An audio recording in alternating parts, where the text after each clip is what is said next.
लोकांनी पाण्याची टाकी बाटवली म्हणून गलका करायला लागला। त्याचा ओरडा ऐकून जवळपास असलेले सर्व तरुण म्हातारे त्याच्या सुरात सूर मिसळून आम्हाला शिव्या देऊ लागले। 1.5 लोगों को ज्यादा हो गया है, वो अपनी औकात भूल गए हैं, इन्हें सबक सिखाना ही चाहिए, अशा शब्दात ते बोलू लागले। ते अतिशय हिंसक मूडमध्ये होते। आम्ही त्यांना सांगायचा प्रयत्न केला की आम्ही बाहेर गावाहून आलेलो आहोत आणि आम्हाला स्थानिक परंपरांची माहिती नाही, पण त्यांनी स्थानिक अस्पृश्यांवर आपला राग ओकायला सुरुवात केली। स्थानिक अस्पृश्य तोवर गेटवर आले होते। तुमने इन बाहर के धेड़ों को क्यों नहीं बताया कि यहाँ की पानी की टंकी अछूतों के लिए नहीं है? ते सर्वजण रागाने एकसुरात घोषा लावत होते। त्या बिचाऱ्या स्थानिकांचा यामध्ये यत्किंचितही दोष नव्हता। आम्ही पाण्याच्या टाकीतून पाणी घेऊन हातपाय धुतले तेव्हा ते तिथे नव्हतेच मुळी। ती पूर्णतः आमची चूक होती। कुठलीही चौकशी न करता आम्ही ती कृती केली होती।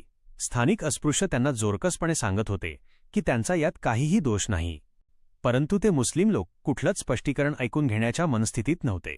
त्यांना आणि आम्हाला सारख्या शिव्या देत होते। त्यांच्या शिव्या इतक्या अश्लील होत्या की आम्हाला अक्षरशः किळस येत होती। तिथे नक्कीच दंगा झाला असता किंवा खून देखील होऊ शकला असता। तथापि आम्ही स्वतःवर नियंत्रण ठेवले। आम्हाला कुठल्याही गुन्हेगारी स्वरूपाच्या कृतीमध्ये स्वतःला गुंतवून आमच्या यात्रेचा भंग करायचा नव्हता। गर्दीत असलेला एक तरुण मुस्लिम सगळ्यांना हेच सांगत होता की सगळ्यांनी आपापल्या धर्माचं पालन केलं पाहिजे, म्हणजेच अस्पृश्यांनी सार्वजनिक ठिकाणच्या पाणवठ्यांवर किंवा पाण्याच्या टाकीवर असलेले पाणी घेऊ नये। माझ्या संयमाचा बांध फुटण्याच्या मार्गावर होता। मी त्याला अतिशय रागानेच विचारले, हेच शिकवतो का तुमचा धर्म तुम्हाला? जर अस्पृश्य माणसाने मुस्लिम धर्म स्वीकारला तर तुम्ही त्याला पाणी घेण्यास प्रतिबंध कराल काय? माझ्या ह्या एका सरळ प्रश्नाचा तिथल्या मुस्लिम लोकांवर काहीसा परिणाम झाला। त्यांनी कुठलंच उत्तर दिलं नाही आणि ते स्तब्धपणे उभे राहिले।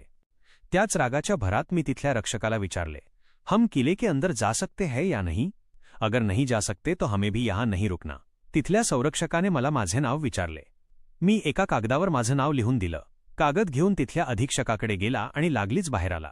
आम्हाला सांगण्यात आलं की आम्ही किल्ला बघण्यासाठी आत जाऊ शकतो, परंतु आम्ही तिथे असलेल्या पाण्याच्या कुठल्याच गोष्टीला स्पर्श करू शकत नाही आणि आम्ही या आदेशाचा भंग करू नये म्हणून एका शस्त्रसज्ज संरक्षकाला आमच्यासोबत राहण्याचा आदेश देण्यात आला होतं की जी व्यक्ती हिंदूंसाठी अस्पृश्य आहे ती व्यक्ती पारशी लोकांसाठी देखील अस्पृश्य आहे आणि जी व्यक्ती हिंदूंसाठी अस्पृश्य आहे मुस्लिम देखील त्या व्यक्तीला अस्पृश्यतेचीच वागणूक देतात।